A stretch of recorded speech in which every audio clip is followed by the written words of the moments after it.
I'll get started here. Hey, how's it going, everybody? Thanks for coming back to these hangouts with amp designers and amp enthusiasts. Today we've got Billy of AmpsAmps, formerly of Hollister, California, but now based in Salem, Oregon. How you doing, Billy? Doing well, man. How are you? Well, just 80 80-degree degrees day. and 80-degree weather on March 1st. I guess I'll take it, Yeah, for sure. Where are you again? You're in Michigan? Is that right? Cincinnati, Ohio. Ohio, right. Okay, very good. Yeah. Lots of good collectors over here. And, some of the amps we're talking about, the first place I saw them were at, Mike's Music. He's a huge vintage collector. And, there's a lot of vintage amps in this region, I guess, because it's sort of like a forgotten part of the country. Yeah, for sure, man. There's all the Chicago stuff, right? I feel like we've got all the Fenders, and the East Coast has all the Ampegs, and you guys have all the Valcos. I mean, not all of them, they get around, but I know Magnetones too in the Midwest. Wisconsin. Every time I see a Magnetone for sale, it's in Wisconsin. Yeah, I see a lot of Valcos in Chicago too, like on their Craigslist. I mean, Supro, Yeah. Valco. It's like whatever's in Grandpa's basement or attic or whatever from whenever. Yeah, and that's sometimes people luck out on their vintage Gibsons, their 50s Gibsons, and there's still some stuck in the attics out there for sure. Yeah, for sure. I worked on a Champ last year for a guy. It was a 5F1, and it's pretty clean. It was all original inside, but he was a trumpet player, and he was over at his recently passed grandma's house and saw it sitting next to the trash can, like a rollaway dumpster or something. Or maybe on top of the pile, and he was like, "Oh, I think that's a guitar amp." And it's like, holy shit, dude! It had like Lupe's signature on a piece of masking tape, and the whole nine. So yeah, it was insane, right? I mean, that's like a $2,000 amp now or something. So I restored it for him, and yeah. So you hear those stories, but I know of one, so I can tell one now. So there you go. Well, yeah, I wanted to maybe start on, all the work you do. Your Instagram's a pretty good place to start. Let me share screen real quick, and we'll take a look at some of your recent work here. I've got it. All right, so this is AmpsAmps. That's Billy's company. And, right off the bat, we've got a Filmo sound, and I've never heard of this model or make or model. Could you fill us in on that? Yeah. So Bell and Howell Filmo sounds have gotten kind of. I think that's probably what I did the most of last year. There's a couple models that I see the most, and the one there in the middle is the 179 I just finished for a friend of mine down in the Bay Area.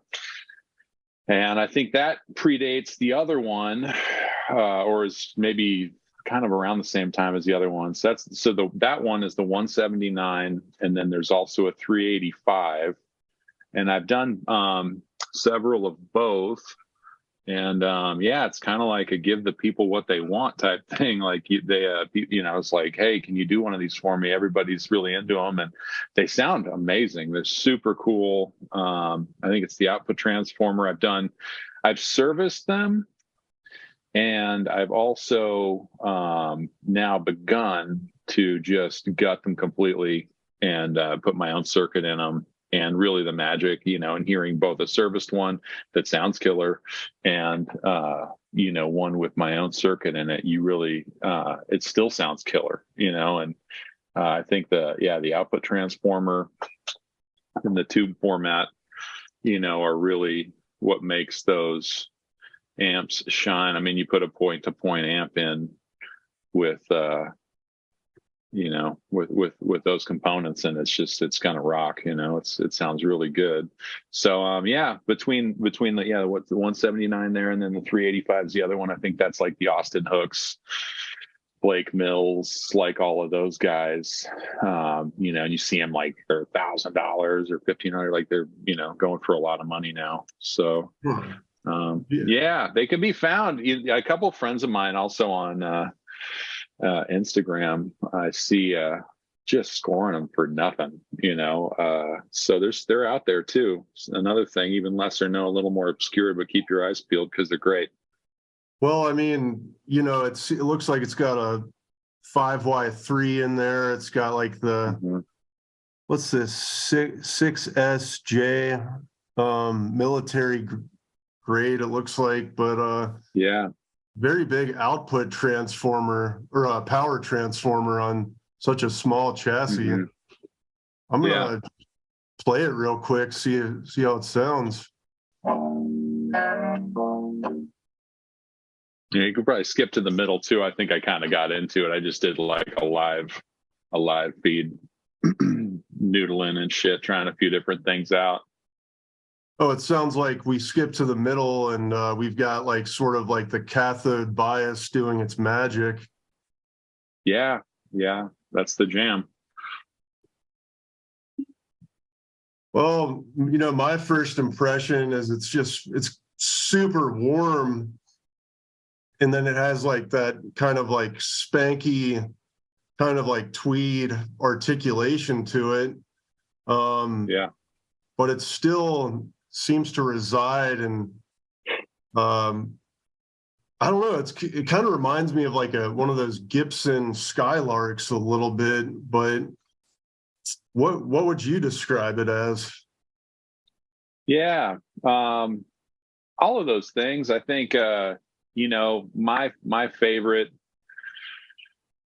amps are definitely the Gibson Tweeds, and 185 EH150, the Gibson Les Paul GA40, GA75, GA20. All those guys are really awesome and influential, on what I'm doing. And the common thing among those amps and also with the Filmo sounds is the V1, the first valve your guitar sees coming into the amp is a pentode, and the 6SJ7 on some of the earlier older ones, and the 5879 I think at some point came into play, or some of those amps feature it or don't. The Filmo sounds, the 385s do the 5879. That's the 9-pin. It looks like a 12AX7, but it's a pentode instead of a dual triode, right? I don't know.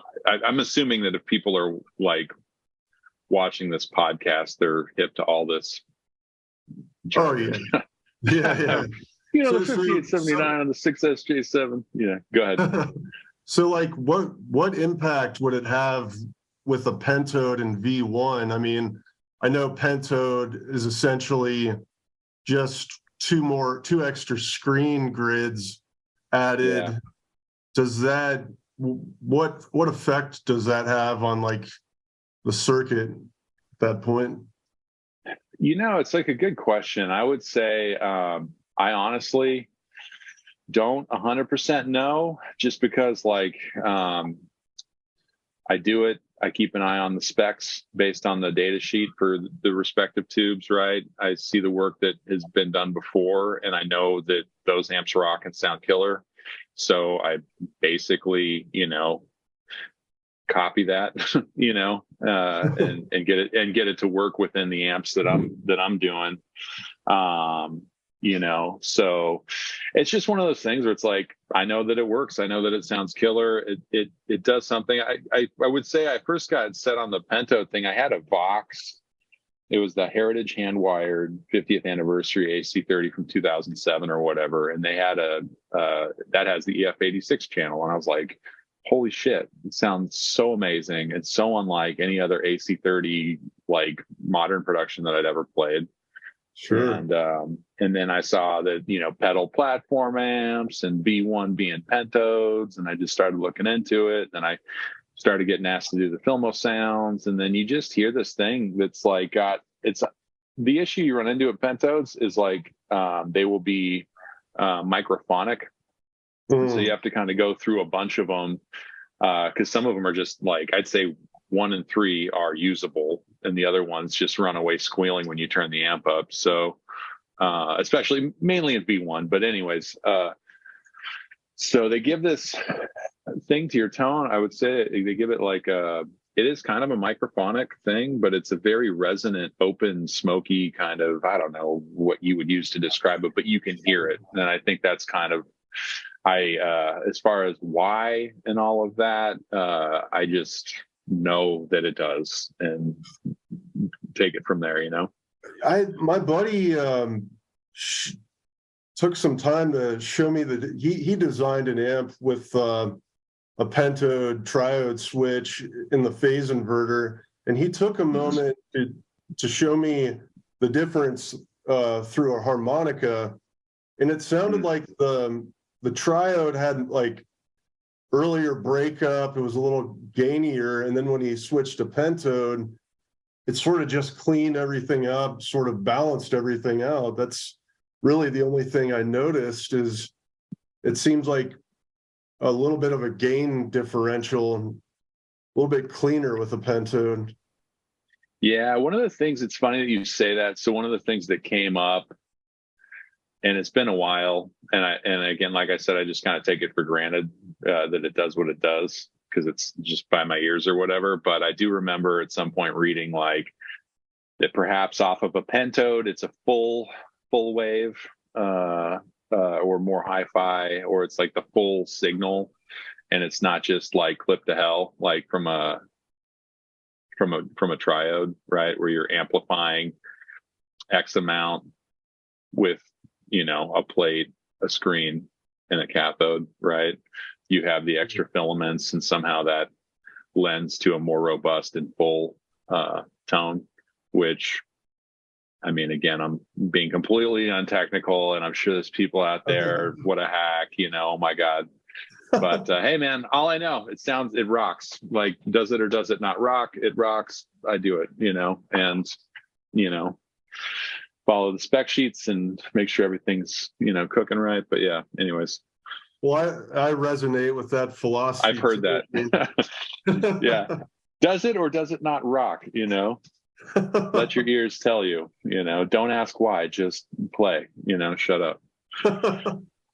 Well, since we're on the subject of these Filmosonics, I noticed on your website that one of your models seems to actually incorporate some of that in your design. This Model 1, I'll read this description for everyone. The Model 1 is a push-pull EL84 amp. It's cathode biased at 12 watts. 7025 preamp tubes. There's 2 of them, and a 5Y3 rectifier, 12-inch speaker.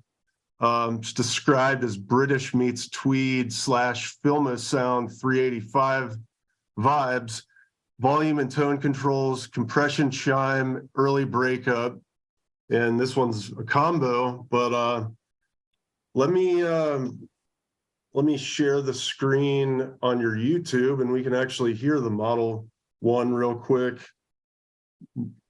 That is another version of it. Yeah. So basically up until whenever, I mean, I still have a bunch of Hammond stuff. And I mean, that's kind of a big part of what I started out doing was salvage, stuff from the old Hammond organ chassis and stuff like that. But I would say, yeah, it's kind of something that's just evolved over the years. Well, okay, this is the 15-watt version. That's about as close to this. Yeah. Well, this is the head. That's the same. Yeah, that's the same chassis. It's an AO35 Hammond reverb amp that's been gutted, stripped, and like a new circuit, new components, everything but the output transformers has been built from the ground up. Output and power transformer. Oh, Pretty cool. I'll play it real quick. Get some.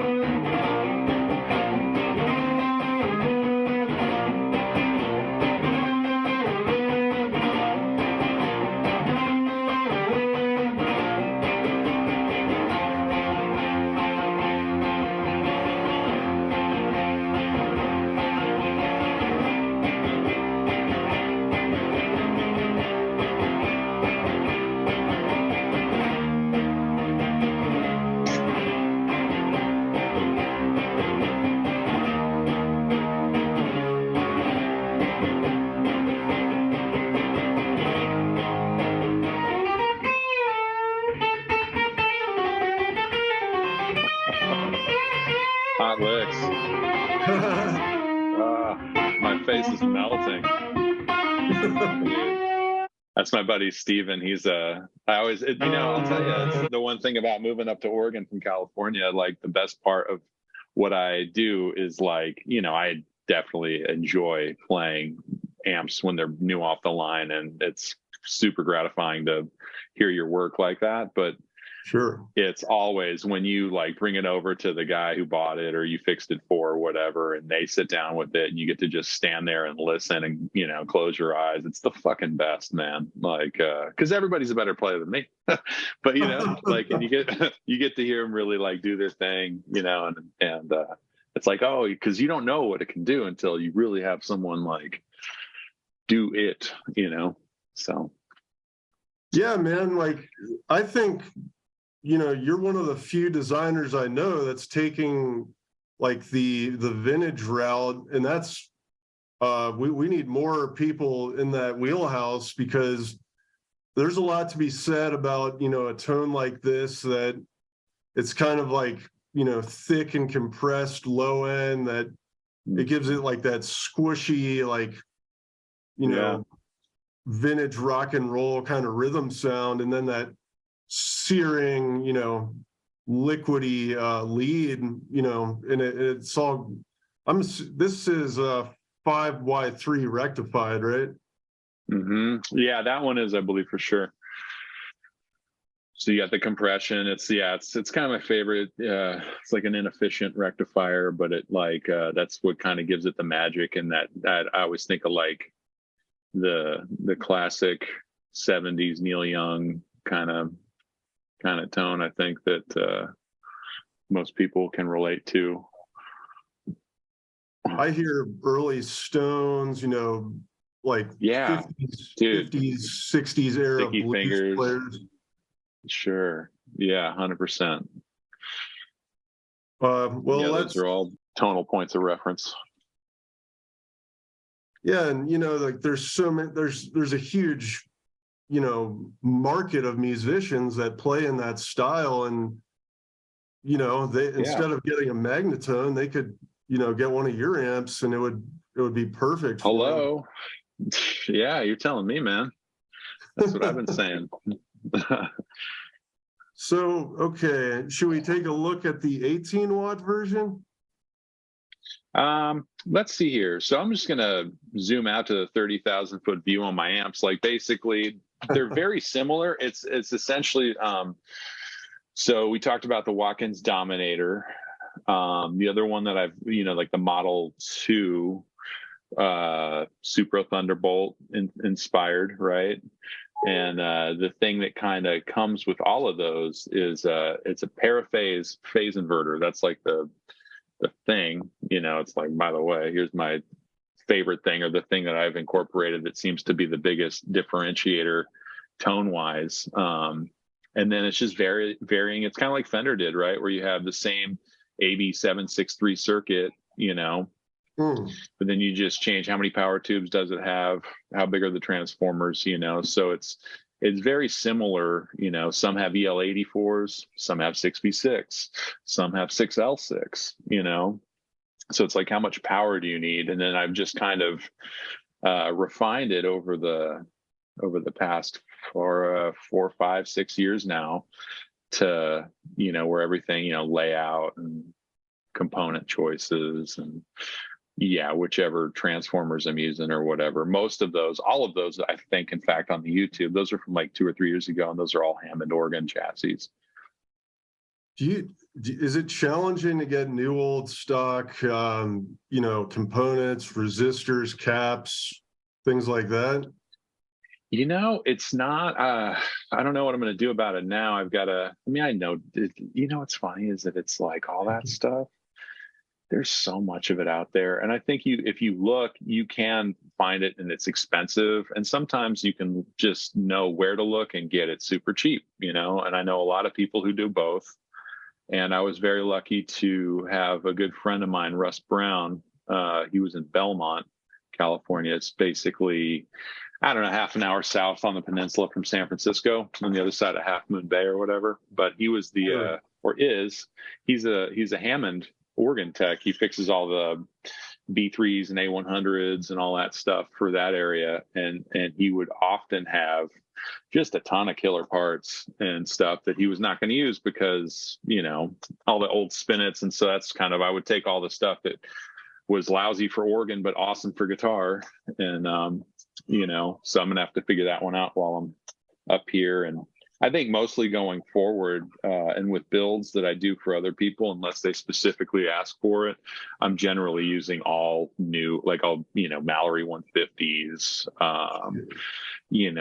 just new carbon comps, mostly new components. The transformers are always vintage, though. I find that it's kind of the heart of the amp, right? The output transformer. And so that's kind of the one thing, except for, and I've got to do a build with his transformer. I'm going to say Brian Sowers up here.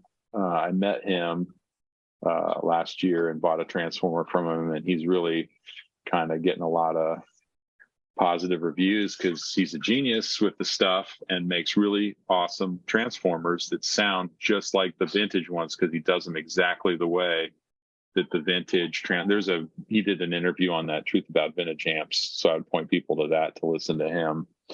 But I remember you telling me about him. Dude, guy is super nice guy, super smart guy. And the thing, I was just like, dude, I have had like the conversation we're having so many times, like over the past 10 years I've been doing this. But it was literally like the first conversation I'd ever had with an amp enthusiast that was just like another language, specifically about arguably the most important part of an amp, which was the transformers. It's kind of like, it all adds up. You got the component choices, and you got the speaker, and you got the tubes and stuff like that. But it was just like, I don't know if he's like the one dude or the most present or visible dude that has kind of decoded or done the homework to find out, really. He talks about boutique companies and, all that kind of stuff. But yeah, so anyways, all that is to say, there's lots of parts out there. I don't think anything's really rare. You can find whatever you want. It's just kind of, your experience. And also, yeah, kind of because I know there's a lot of people who like high gain stuff, it's not my path, but, all my stuff, super simple caveman stuff, but it just is what that's my thing, It's interesting that you talk about the output transformer being the most important part, well, along with the power transformer, but right. Yeah. I don't hear a lot of people emphasize it. Everyone talks about it as if it's super important, but I've never heard anyone describe it as the heart of the amp. Could you fill us in on some of that philosophy to educate what I would say is from working on amps, just simply amps will come in, it'll be a classic whatever amp, say a super reverb, and that's my favorite Fender. It sounds killer. Output transformer's blown, and you put in brand X. I don't want to trash anybody, but it's some overseas made thing or whatever, and it sounds fine. It sounds like a super reverb-ish, pretty much, but it's when you put fucking output transformer in it that's vintage spec, or you have one that has an original output transformer in it, the amp just kills, and it does that. It kind of sounds like maybe like you put a blanket on the amp or something is the difference, and you hear the difference. It's like you gotta experience it. But I've been fortunate enough that when you have so many of the same, it's like, and it's funny, every super reverb that ever came through, I'd say 9 out of 10, they were all drip edge. It was really weird. Like very few blackface and very few like later master volume ones or whatever. So I had a lot of those, and yeah, you just kind of get to know like what's jive and what's not, or and I think it's like a little bit of that where that transformer, and maybe use these capacitors instead of those ones, and it all just kind of adds up. Then you have an amp that really, you don't want to stop playing because it sounds so good. I mean, it could relate to, the whole thing about the Gibson PAFs is that they used several different mixtures of Alnico, and they were it's definitely a materials and process based thing for sure. I would just again defer to Brian on that, because he'll tell you, and he did. I think he really went in depth on like the impregnating of the paper and the bobbin material, and whether it's a paper bobbin or a plastic bobbin or whatever it was, and all of that. Yeah, like totally, the PAFs, right? Same thing. What's again, like where can people find Brian and his transformers? It's Sour Sound, SOURSOUND. I think it's just one S in the middle there, but if you look it up, you'll find it. And The Truth About Vintage Amps too, that podcast, I think he was around episode 100 or something in there. And that's not to talk about other podcasts in your podcast. I'm sorry. I don't care. It's fine. Yeah. No, I'm sure we're all on the same page. And dude, if you're not already listening, yeah, that was a thing. But yeah. So yeah, and he's up here in Portland, an hour north of me, right next to Dawson Application. He's another guy, dude, that he's an awesome tech, super thorough, really cool guy, good dudes. I'll go to Sour Sound's page real quick, and then I definitely wanted to talk about your Dominator clones. Yeah, man, it's so funny. While you're doing that, I had an opportunity to buy a Mark III Dominator with this. I got an AA864 1964 Bassman. It's probably the best amp I ever heard, to that point or whatever. Just it's whatever. It's a Magic amp, and this guy had these Dominators, and I didn't really know about them at the time. But then I've never seen one stateside or in person since. Like they're always like reasonable prices coming from England or whatever. But like most things, like I have all the parts, I just build the amp, and yeah, they're great. And again, that's a paraphase phase inverter. They actually are triodes. They don't have pentodes, but I put a pentode on them because it's my amp, and I'll do that if I want. But because it's my amp. So, but yeah, because I said so. So that's what I want. It looks like these Sour Sounds. Is he using vintage components to make these transformers? No, I don't think so. He's using, he will rebuild and rewind vintage stuff, but he is like, I think it's like the materials, like the same materials. Fairly certain. If not, it's like this, it's dimensionally the same.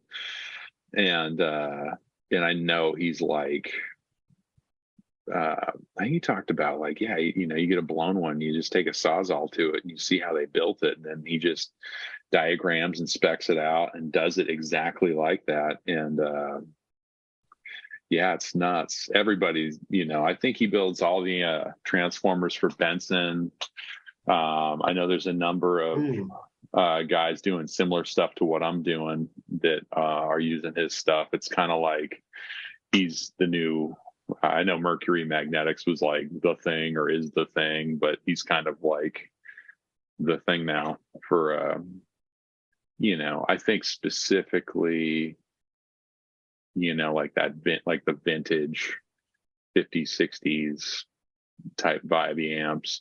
But I will say, I think he has high gain stuff too. Like you want some big stuff for your Mesa or something. I don't know.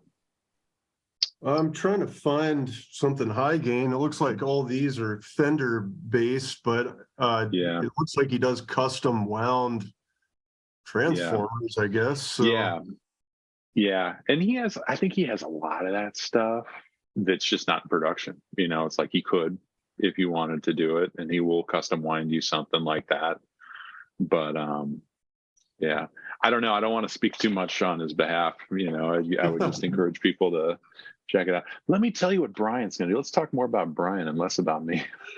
This is my interview. No. well, it was interesting. I mean, I'm sure this would help a lot of people, knowing that these are out Yeah. there. I mean, everyone relies on, magnetic components or Hammond or Yeah. Mercury. So, Yeah. Yeah. I um, would differentiate. My transformers are Hammond, but they're like from the 1950s original to organs or whatever, not Hammond manufacturing, because in my opinion, that's a brand that I've used before I kind of knew better, and I would not use them just because it sounds kind of dull and lifeless. I would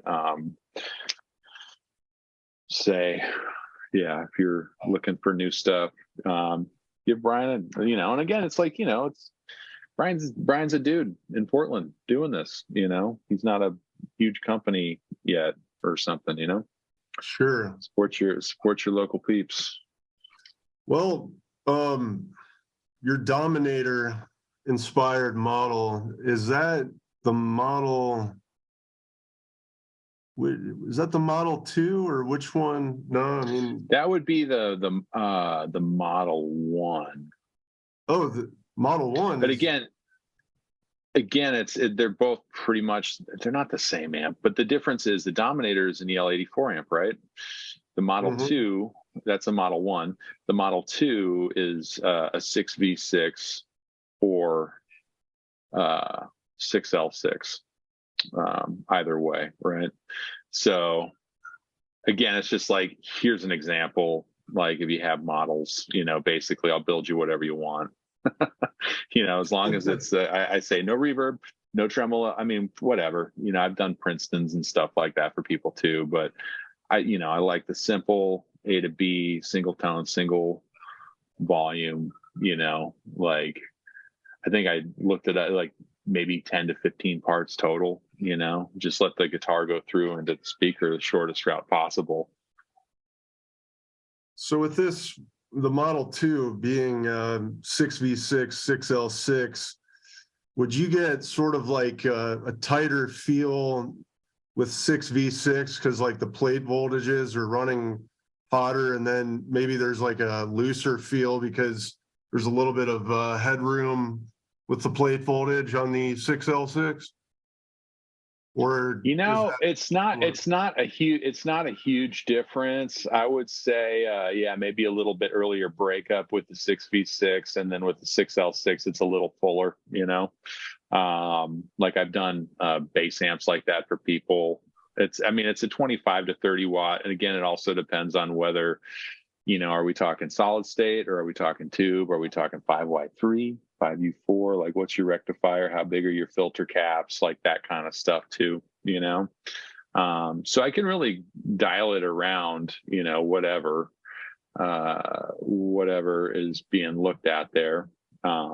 Which I guess, I'm sorry, it seems kind of like, well, here was it Model 1? What is Model 1? So I have those two different things, but that's generally like, and I tailor it like, when somebody wants an amp from me, it's like, well, what are you playing or what do you want?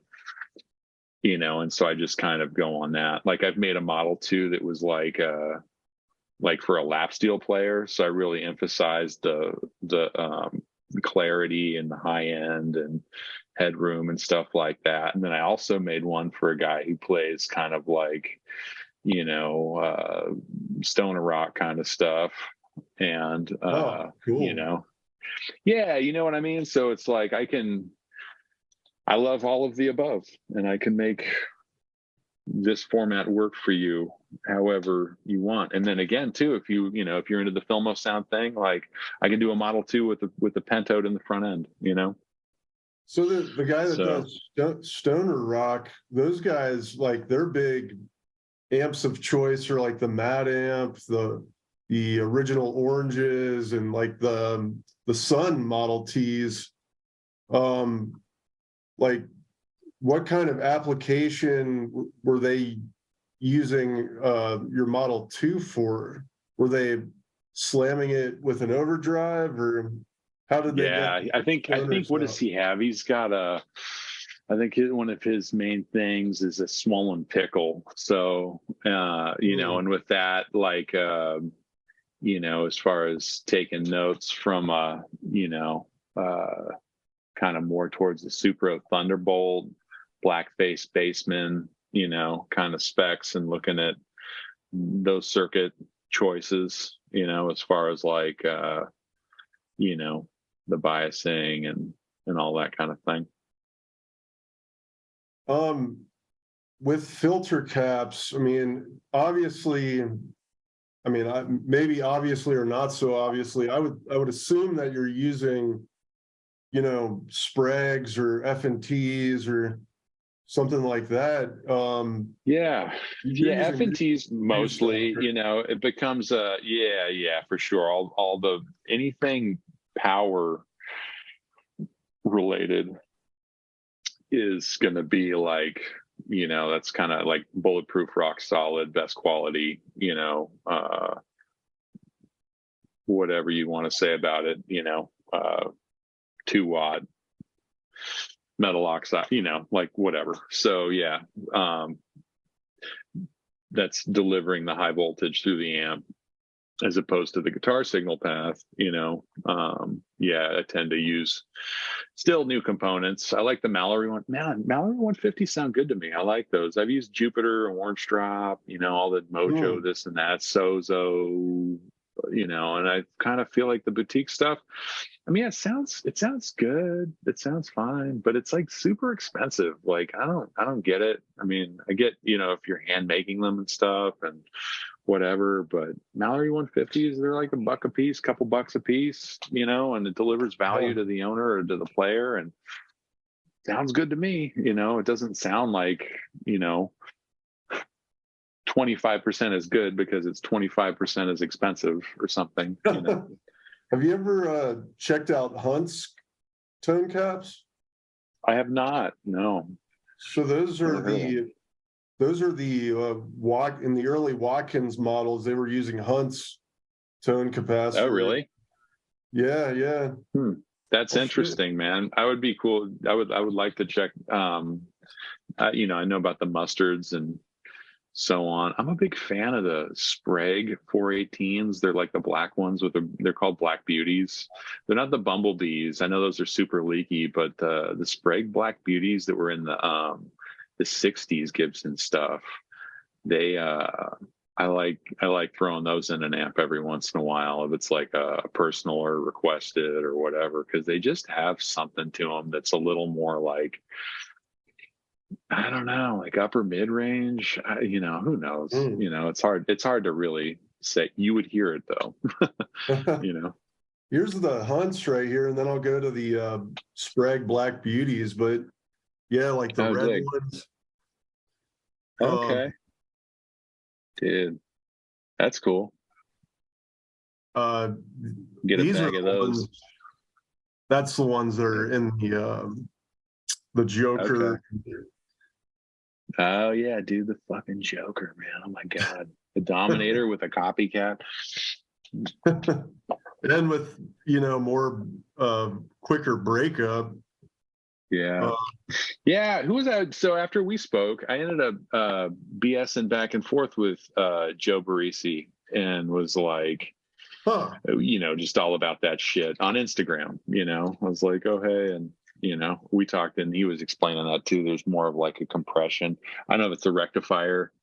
I looked at it at the time and it kind of made sense. It looked like a very similar circuit to the Dominator, aside from also having a copycat. But when you throw all that shit in there too, I don't know if the transformers were, you got voltage requirements or usage or whatever that all kind of will weigh a circuit down in a different way than if it wasn't there, like if it didn't have an echo component, So, but that's what he said, is that more compression and more earlier breakup. Yeah, and I talked to someone in the UK recently, and he was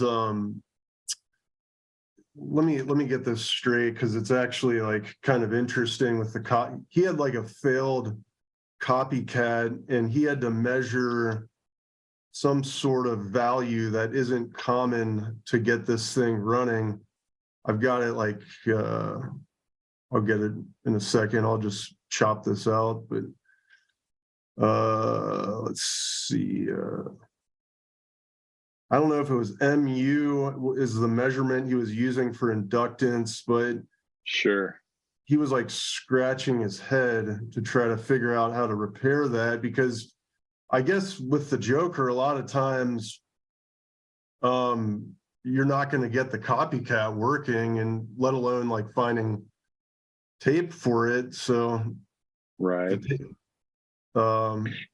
Anyways, yeah, all that stuff.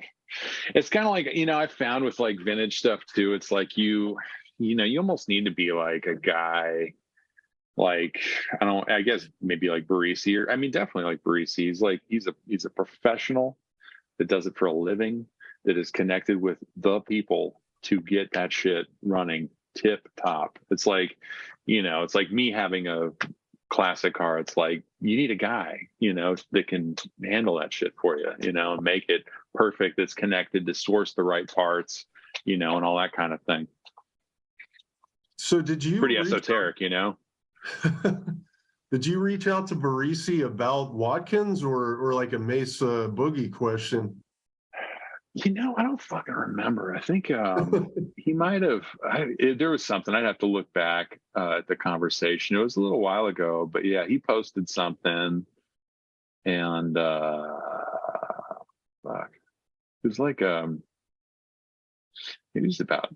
He had posted a Fryette thing or something like that, and there's this thing called a Fryette power station, which will make your champ 50 watts, or it'll make your bassman 5 watts. It's like a really rad thing for both loud and quiet amps. And I think we started talking about that a little bit, and then it's just like right after we spoke, you and I did, about the Joker. I was like, "What's up with the Joker, dude?" Tell me about this Watkins Joker. I had actually acquired maybe the rarest Watkins in existence, the 1960 Watkins monitor, and I guess there's only like 4 of them accounted for in the entire world. But I'm going to send that to Mitch Colby. He's like, the Marshall. He owned Park, and he revitalized Park in the 2010s, and he's like, the wizard of all the old British stuff. But yeah, what I'm noticing is the monitor doesn't break up the same way as the Joker. The Joker's got that like sweet, amazing, like harmonic cathode biased distortion, but the monitor gets terribly compressed and squishy and sort of sounding like a big muff or something. So they said that was the precursor to the Joker, but at any rate, this band called the Shadows were using the monitor. Yeah, I saw somebody post about them. I'd never heard, but it was like, by the way, check out the Shadows. They're fucking awesome. Yeah, I was gonna look something up here. What the hell was it? Anyways, let's look at a couple more of your models, and then maybe, I'm sure you got stuff going on. So Yeah, I kind of have to jump. I hate to say. okay. Yeah, I think we're pretty well covered on kind of what I do. I mean, aside, like if you cut this out, what I would say is just basically like, dude, for the past year, I've been doing Filmo sounds, that's been the thing. I've done a few, that Model 2, I've done a couple Model 2s for people and stuff like that.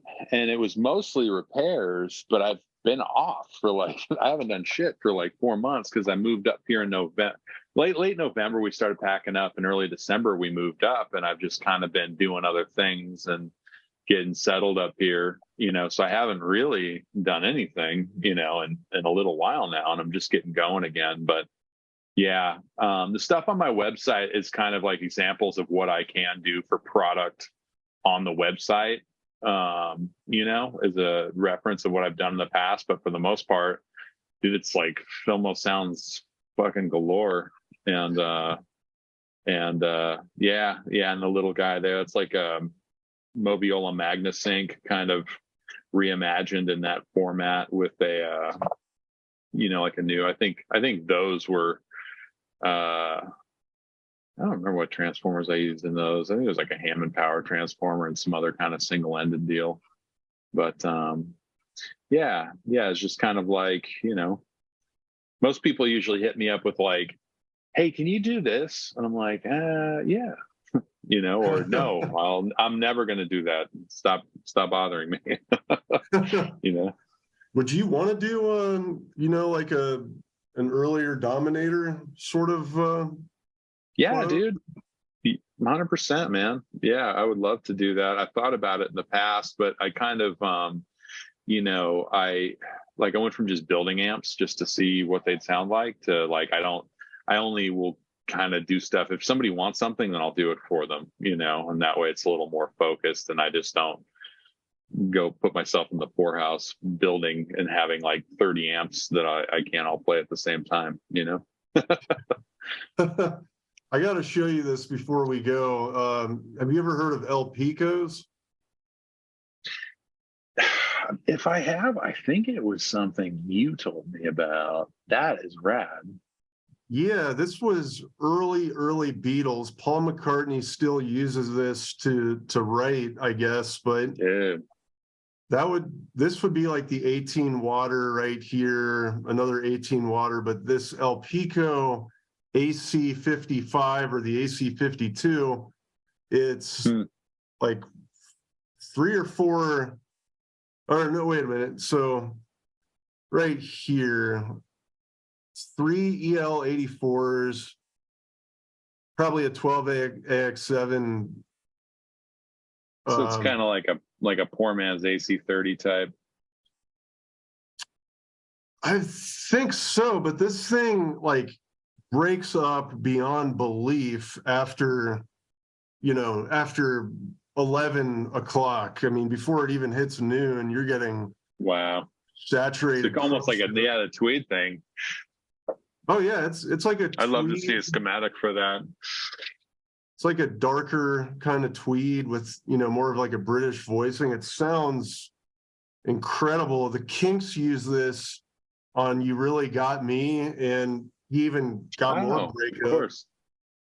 With punching holes in the speaker or whatever. Yeah, I can't even imagine this with more breakup, but obviously he felt it would be necessary. I don't know. Here's the guts of some sort of El Pico. Lots of carbon comp resistors and a couple tone caps that I've never seen. But anyways, yeah, man, thanks for coming on. And if you dude, thanks for having me, man. And I appreciate you sticking with me on everything that's been going on. Just I'm glad we finally did it. I know we talked for like Thanks for watching Gearland Nation. Please like, share, subscribe, and comment. For affiliate links to the gear we used to shoot this video and when available, the gear we discussed, check the description.